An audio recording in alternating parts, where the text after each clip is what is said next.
gelişin dünyalara bedeldir. Soruyorlar bir de bana bu halin nedir? Derdimin sebebi yalnız koyup gidendir. Gelecektin gelmez oldun nedendir? Bir gelişin dünyalara bedeldir. Soruyorlar bir de bana bu halin nedir? Derdimin sebebi yalnız koyup gidendir. Ne yapayım adın düşmez dilimden, çaresizim bir şey gelmez elimden. Bak eser kalmadı eski halimden, saçlarıma bu okları koyup gidendir. Ne yapayım adın düşmez dilimden, çaresizim bir şey gelmez elimden. Bak eser kalmadı eski halimden, saçlarıma bu akları koyup gidendir.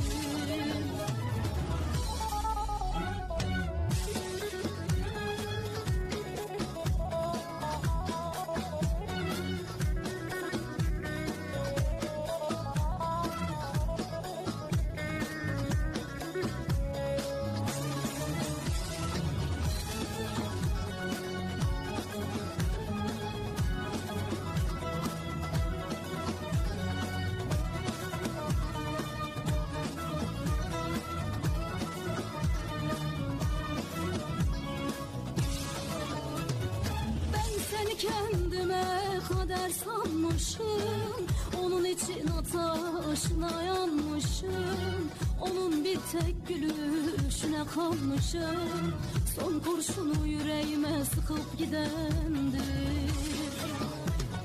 Ben seni kendime kader sanmışım, onun için ateşine yanmışım. Onun bir tek gülüşüne kalmışım, son kurşunu yüreğime sıkıp gidendir. Ne yapayım adın düşmez dilimden, çaresizim bir şey gelmez elimden. Bak eser kalmadı eski halimden, saçlarıma bu akları koyup gidendir. Ne yapayım adın düşmez dilimden, çaresizim bir şey gelmez elimden. Bak eser kalmadı eski halimden, saçlarıma bu akları koyup gidendir. Ne yapayım adın düşmez dilimden, çaresizim bir şey gelmez elimden.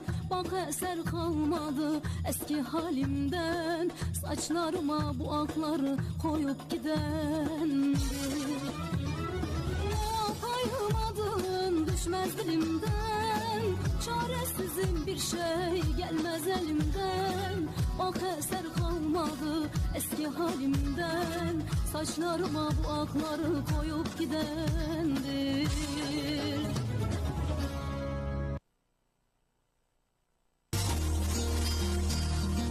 Evet, sanırım Doğukan'ın şarkısı da isteği de gerçekleşti. Artık böyle mesajları yazıyordu sürekli. Şarkıyı bekliyorum, gelmedi mi? İşte hadi ben bu şarkıyı